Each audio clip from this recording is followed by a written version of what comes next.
Today mga kaibigan, dahil ngayong araw na ito, meron nagpadala sa atin ng isang item at ito ay ang gaming chair. Hindi siya gaming chair ergonomic chair na galing kay Muso. Mga hindi nakakaalam, si Muso pala ay isa sa mga pinaka magandang brand pagdating sa gaming chair, guys. Kung maalala ninyo, pinadalan tayo ni Muso ng Throne series at ito yung gamit ko ngayon. Pero ngayon, papalitan na natin siya. Dahil yung araw na ito, i-unbox natin itong ergonomic chair galing kay Muso. Pero bago muna yan, bago magsimula itong video na to, huwag niyo kakalimutan, pindutin na like dyan, and also, mag-subscribe ka na rin, boy. What are you waiting for, guys?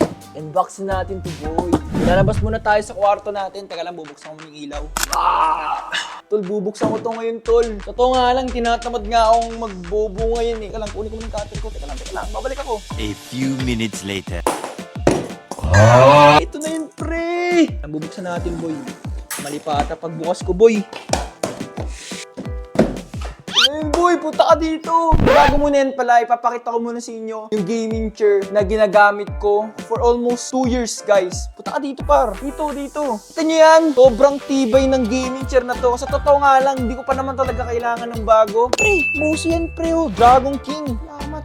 Muso. Munti ko na pala makalimutan, yung pinadala pala sa atin ni Muso ay ang E600 series ergonomic chair. At ngayon, i-unbox natin ito. Ipapakita ko sa inyo yung mga features, yung kagandahan ng gaming chair na ito, lalo na kung matagal ka sa workplace mo. Kaya guys, better to watch the full video para malaman mo kung ito na ba ang next ergonomic chair mo, yung gaming or office setup mo, guys.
So we are back mga kaibigan. Kung mapapansin ninyo, bagong gupit na ako. Iba na yung gamit kong damit dahil bago ko muna gawin itong video na ito, in-experience ko muna itong Muso E600 na ergonomic chair. So ngayon naman ipapakita ko sa inyo yung mga features nito. So unang features nitong ergonomic chair is itong armchair. Dahil kung makikita ninyo, natataas baba yan dahil sabi sa spec ng ergonomic chair, 3D armrest daw ito. So ibig sabihin, pwede mo siyang itaas, pwede mo siyang i-side by side, at pwede mo siyang iurong dito. Depende na kung saan ka komportable. And next naman na features nitong ergonomic chair is itong tawag dito. Basta yung sa ulo, boy. Hindi ko yung tawag. Kasi kinatis mga kaibigan, natataas baba pala yung sabat ng taas ng gaming chair. I mean ergonomic chair. Tapos, ang kagandahan pa nito, pwede mo siyang i-extend. Yan, pwede mo itaas baba. And isa pa sa mga nagustuhan ko dito, mga kaibigan, is itong footrest. Kung gusto nyo magpahinga doon sa workplace ninyo, makakatulong tong footrest na ito, guys. And syempre, guys, isa pa sa mga kagandahan nito, boy. Pwede kang humiga, boy.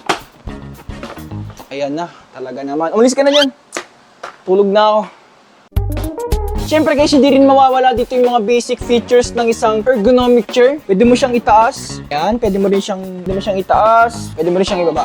Yun na naman yun. So dito banda naman, meron siyang ganito. Hindi ko alam anong tawag dito, pero adjustable siya eh. Kung makikita nyo, may on and off dito. So kapag in-on ko yan, ang nangyayari, gumagalaw to guys. Tapos kapag in-off ko to, nakalock na siya. Hindi na siya gumagalaw. So makakatulong yan guys kasi matatamaan niya talaga yung likod mo. So yun lang yung mga features na meron itong Muso E600 ergonomic chair. Nabubulol ako sa chair. Masasabi ko lang sa inyo guys, kung naghahanap kayo ng comfort chair na gusto nyo para sa mga workplace ninyo, I recommended this Muso E600 Pro. Kaya guys, kung gusto nyo mag-avail ng ganitong, lalagay ko na lang sa link in the description. Tapos doon na kayo mismo mag-avail guys. Yun lang. Maraming salamat pala kay Muso sa pagpapadala nitong gaming chair na ito. Maraming salamat. Yun lamang po sa araw nito. Maraming salamat po sa panonood. Huwag niyo po kakalimutan mag-like, comment, and share, and subscribe. At para maging updated ka sa lahat po ng mga video na i-upload ko. Yun lamang po.